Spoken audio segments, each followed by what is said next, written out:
everyone, and welcome back to the Bantamweight Boxing YouTube channel. I'm your host, Michael Waite, and we've got some breaking news coming out right now.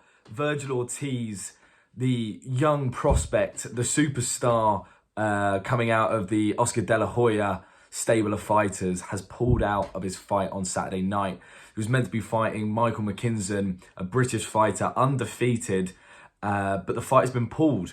And the reason for that is because Vergil Ortiz has suffered a specific injury, which I'm going to try and pronounce the name of, but the combination of this long word and my dyslexia is going to make for probably a nice little clip for you guys. It is called, what was it called? Rhabdomyolysis. That is, in fact, the correct pronunciation. I have no idea how you pronounce that, but basically it's a muscle injury. I'm cringing just listening to myself say that. It's a muscle injury. I'm struggling to get my words out now. It's a muscle injury which basically comes from overtraining. It's common in a lot of athletes, long distance runners. I've heard it happens a lot too, but it's now occurred to Vergil Ortiz. Apparently, the injury can be very fatal. It can affect the kidneys or something like that. I tried to read up about it, but I ain't no doctor, so I'm not going to get into the details of it. But it's a serious injury, and they've had to pull the fight. Now, this raises a lot of kind of talk about Vergil Ortiz and the kind of fight in general. So, fight was meant to be on DAZN, as I said, Saturday night. But before I get into Vergil Ortiz pulling out of the fight, I've got to say, you know, DAZN have done a poor job, and Oscar De La Hoya have done a poor job promoting this fight because, you know, I would consider myself, you know, a boxing fan, a big boxing fan. I'm sad enough to make videos about it. You know, that's how much I like boxing. And even I forgot about this fight. I only saw it the other day and was reminded about it, and I was like, oh yeah, I should probably give that a watch or check that out. But it's not been a big fight at all, which is unlike Vergil Ortiz because there's been a lot of hype around him, especially in America, and I think he's starting to get sold a little bit in the UK where, you know, casuals are starting to, I hate using that word casuals, you're a boxing fan, I don't care if you're a big one or a small one, but still, you know what I mean. But even in the UK, you know, just general boxing fans were starting to hear about him or whatever.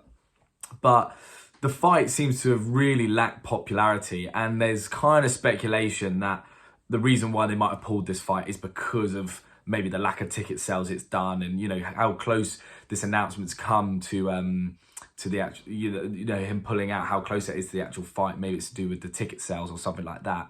And I've got to say, I'm shocked that it's not more popular. You know, you've got two undefeated fighters. I know there's not a world title on the line, which would have made it maybe a bit more saucy, a bit more exciting, but you could easily sell that fight. You know, you've got in McKinson, you know, a tricky southpaw boxer, very technically sound boxer. And then in Vergil Ortiz, you've got that classic, you know, hardcore puncher, 18 fights, 18 knockouts, which, you know, is an easy kind of fight to sell. Both undefeated, you know, a lot on the line, but it just hasn't got that traction. I think the main reason why is because, you know, Michael isn't a particularly big name in America, like, you know, like myself, like all Michaels. You know, I think they've chosen poorly, you know, Oscar De La Hoya and Ortiz's kind of team there in a fighter.